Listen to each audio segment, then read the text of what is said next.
जी अस्सलाम वालेकुम। अच्छा, आज जो हम पढ़ेंगे बहुत इम्पोर्टेंट टॉपिक है और वो है पीएच। ठीक है, पीएच। अच्छा, पीएच किस लिए काम आता है? और आपको पता है कि प्लांट एक सर्टेन रेंज में न्यूट्रिएंट्स को इनटेक करता है थ्रू रूट। ठीक है, और एक सर्टेन रेंज है, आपको मैंने पहले भी बताया था हाइड्रोपोनिक्स में, 5.5 से लेके 6.5 तक। ठीक है, ये हमारी पीएच की रेंज है। अब पीएच होता क्या है basically? PH stands for potential hydrogen. ठीक है,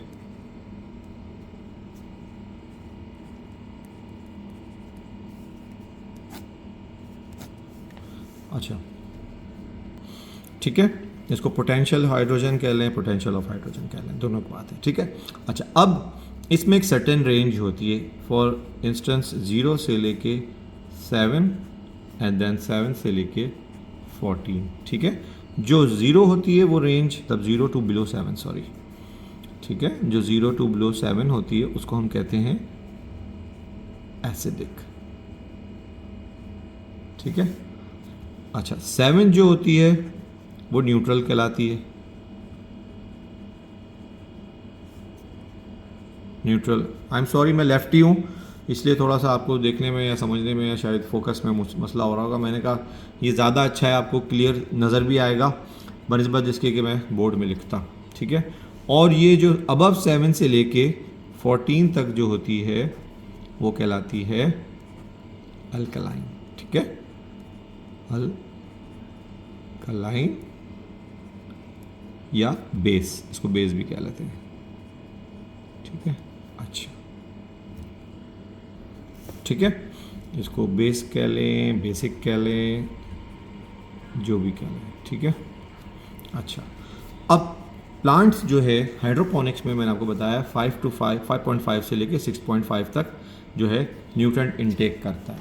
अब अच्छा, सॉइल में जो है वो आपका जो है वो 5.5 से लेके 7 तक भी जो है और 7.5 तक भी कर लेता है, क्योंकि इसमें बफरिंग कैपेसिटी होती है सॉइल में। ठीक है ना,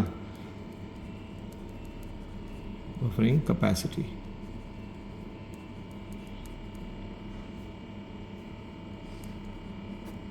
अच्छा, बहुत सारे न्यूट्रिएंट्स जो हैं, बहुत सारे न्यूट्रिएंट्स की एक अपनी सर्टेन रेंज है। ठीक है, उस रेंज में वो प्लांट जो है उसको इनटेक करने के काबिल होता है। और रेंज मैंने आपको बताया 5.5 से लेके 6.5 तक, स्पेशली इन हाइड्रोपोनिक्स। ठीक है, अब अगर ये इस रेंज से नीचे चला जाए या उस रेंज से ऊपर चले जाए तो या तो टॉक्सिसिटी हो जाती है, ये बहुत सारे न्यूट्रिएंट्स बहुत ज़्यादा तादाद में अवेलेबल हो जाते हैं, बहुत ज़्यादा सॉल्युबल फॉर्म में हो जाते हैं, और जिसकी वजह से जो है टॉक्सिसिटी हो जाती है। टॉक्सिसिटी मतलब ज़्यादती हो जाती है।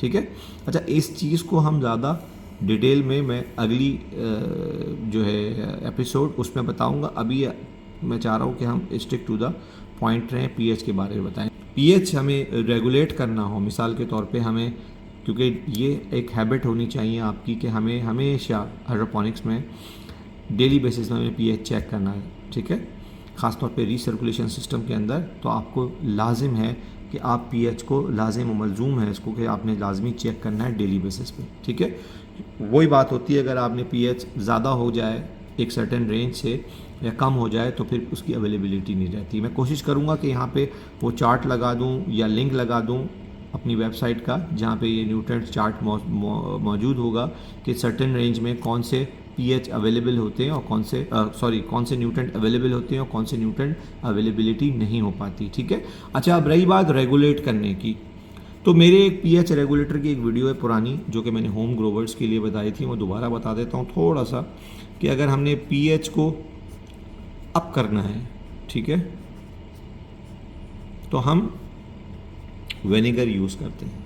ठीक है ना, ये घरेलू टोटके हैं, घर वाले होम ग्रोवर्स के लिए, जो छोटे प्लांट्स, छोटी तादाद में उन्होंने प्लांट्स लगाए हैं, ये उनके लिए। ठीक है, कमर्शियल की बात नहीं कर रहा हूँ, कमर्शियल में हम विनेगर यूज़ नहीं करते, ना ही हम एसिटिक एसिड यूज़ करते हैं। विनेगर बेसिकली एसिटिक एसिड ही होता है, ओके 5% होता है, आपको ये पता होगा।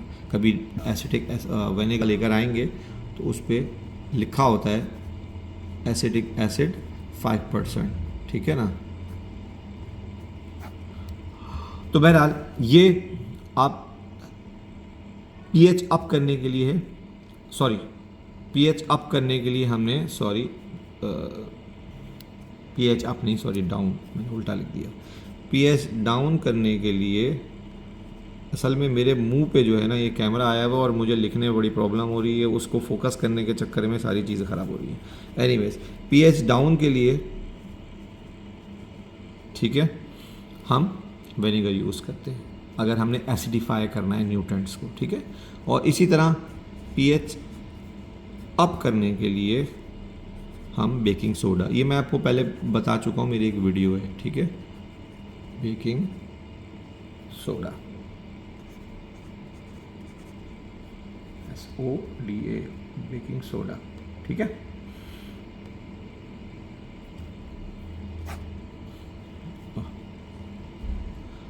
अच्छा, ये जो है ना दोनों, जिसको हम मीठा सोडा भी कहते हैं ना, आप अक्सर आपने देखा होगा कि घर में जो है बनाने का मीठा सोडा भी कहते हैं, तो लेडीज़ को ज़्यादा पता होगा, मर्दों को शायद ना पता हो, लेकिन मीठा सोडा जो है आप उसको भी यूज़ कर सकते हैं। ये दोनों घरेलू टोटके मैंने हाइड्रोपोनिक्स के लिए पहले वीडियो में बता चुका हूँ, ठीक है।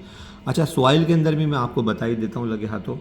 अगर आपने पीएच डाउन करना है तो आप बेस्ट है कि आप कंपोस्ट यूज़ करें, ठीक है। कंपोस्ट मिक्स कर लें सॉइल में, ये ऑर्गेनिक बता रहा हूँ मैं आपको, ठीक है।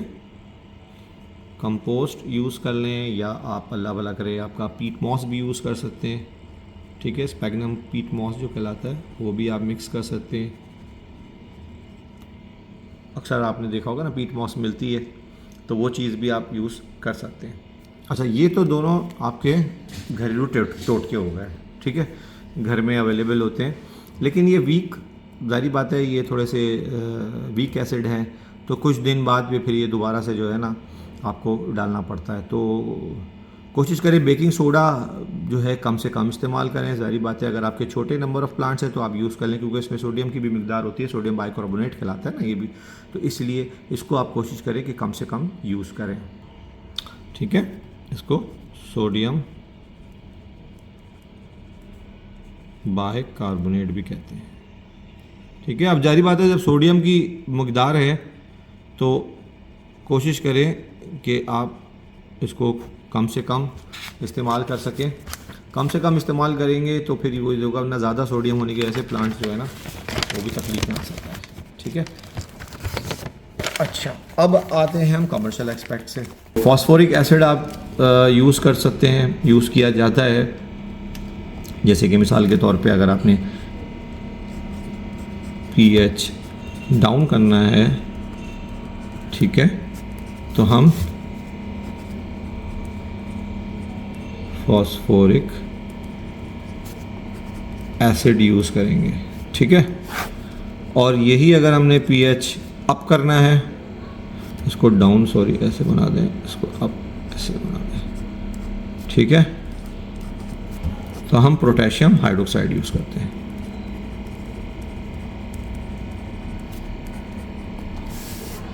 पोटेशियम हाइड्रोक्साइड,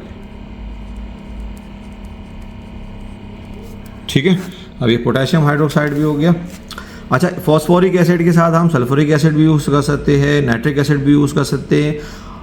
बेस्ट हमारा फॉस्फोरिक एसिड है। सल्फ्यूरिक एसिड, नाइट्रिक एसिड कब यूज़ कर सकते हैं ये मैं आपको बाद में की वीडियोस में बताऊंगा, आगे आने वाली वीडियोस में, ठीक है।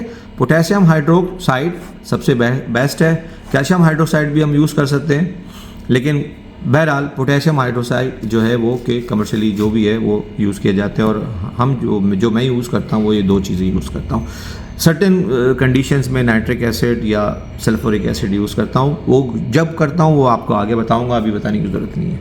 तो बहरहाल इतनी इस चीज़ को मेरे ख़्याल में मैं इख्तिताम पजीर करता हूँ इतना, और अगर कोई क्वेश्चन हो, कोई क्यूरी हो तो मुझे बता दीजिएगा। आई एम सॉरी, थोड़ी सी राइटिंग मेरी ऐसी है, बचपन में लिखते थे, अब ज़ाहिर बात है टाइम हो गया लिखते लिखते, तो कुछ अगर समझ में नहीं आया हो तो मुझसे क्वेश्चन में पूछ लीजिएगा। और कमेंट सेक्शन में पूछ लीजिएगा। इंशाल्लाह नेक्स्ट वीडियो में हम इसका बताएंगे कि कौन कौन से न्यूट्रिएंट्स अगर अप हो या डाउन हो तो उसको किस तरह से हम मैनेज करते हैं, रूट लेवल पे किस तरह से प्लांट इनटेक करता है अपने न्यूट्रिएंट्स को, और कौन सा प्लांट कौन सी न्यूट्रिएंट जो है तकलीफ़ में आ जाता है, प्लांट एब्जॉर्ब करने से रह जाता है, उसकी क्या वजूहत होती हैं, सारी चीज़ें इंशाल्लाह नेक्स्ट वीडियो में बनेंगे। तो मिलते हैं इंशाल्लाह नेक्स्ट वीडियो में। अपना ख्याल रखिएगा, अपने प्लांट्स का भी। अल्लाह हाफिज़, स्टे ब्लेस्ड।